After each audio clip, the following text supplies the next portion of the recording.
இந்த திமுக ஆட்சியை வீழ்த்த வேண்டும் என்கிற நோக்கத்தோடு மக்கள் மாற்று சக்தியாக அதிமுக தலைமையிலான இரட்டை இலை தலைமையிலான தேசிய ஜனநாயக கூட்டணிக்கு தான் வாக்களிப்பார்கள்.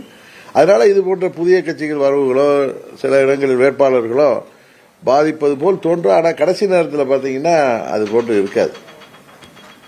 எங்காவது அத்தி பூத்த மாதிரி ஏதோ ஒரு தொகுதியில பாதிப்பு ஏற்படுத்தலாம். அது தென் மாவட்டங்கள்னு இல்லை, வட மாவட்டம் தமிழ்நாடு முழுவதும் யாரோ சில சுயேட்சையா போடுறதுனாலயோ சில புதிய கட்சிகள் வரவாலோ சிலது நடக்கலாமே தவிர எங்களுக்கு தெரிந்த அமமுகவுக்கோ அதிமுகவுக்கோ பாஜகவுக்கோ இங்க புதிய நீதி கட்சி வேட்பாளருக்கோ அதுபோல தமிழக மக்கள் முன்னேற்ற கழகத்தின் வேட்பாளருக்கோ அதுபோல தம்பி திருமாறன்ஜிக்கோ இன்னும் இங்க கூட்டணியில் போட்டியிருக்கிற கட்சிகளுக்கோ எங்கள் என்டிஏ கூட்டணிக்கு நீங்க பாருங்க, டெல்டா தென் தமிழகத்தில் எந்த பாதிப்பும் வராது. நீங்க நிறைய பேர் இது மாதிரிலாம் சொல்றத வச்சு 21 பாதிப்பு ஏற்பட்டதுன்னா நாங்கள்லாம் அந்த இயக்கத்தில் இருந்து வெளியேறி அம்மாவின் தொண்டர்கள் அங்கும் இங்கும் இருந்த காரணத்தினால் அதனால சில பாதிப்புகள் ஏற்பட்டது. ஆனா அந்த மாதிரி பாதிப்புகள் இன்றைக்கு ஏற்படுவதற்கு வாய்ப்பில்லை என்பதுதான் எங்கள் வேட்பாளர்களும் சரி கூட்டணி கட்சி சேர்ந்த வேட்பாளர்களும் சொல்லுகின்ற கருத்து. அவர்கள் யாரையும் பெரிதாக எடுத்துக்கொள்ளவில்லை. திமுக வீழ்த்த வேண்டும் என்பதற்கு மக்கள் தேசிய ஜனநாயக கூட்டணிக்கு வாக்களிக்க தயாராகி கொண்டிருக்கிறார்கள் என்பதுதான் உண்மை.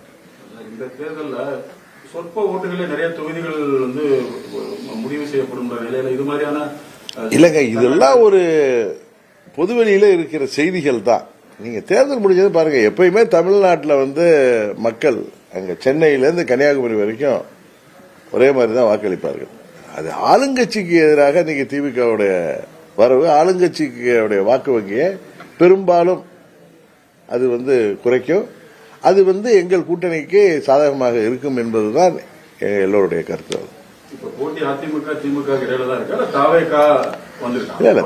தாவேகா தலைமையில் ஒரு அணி அமைந்திருந்தால், பலமான கூட்டணி அமைந்திருந்தால் அது போட்டியாக இருக்கும் நான் முன்னே சொல்லியிருக்கேன்.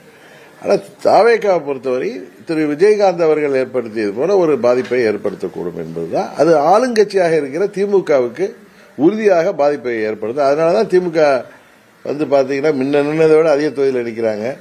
இன்னொன்னு பல கட்சிகளை சேர்த்துட்டு இருக்காங்க.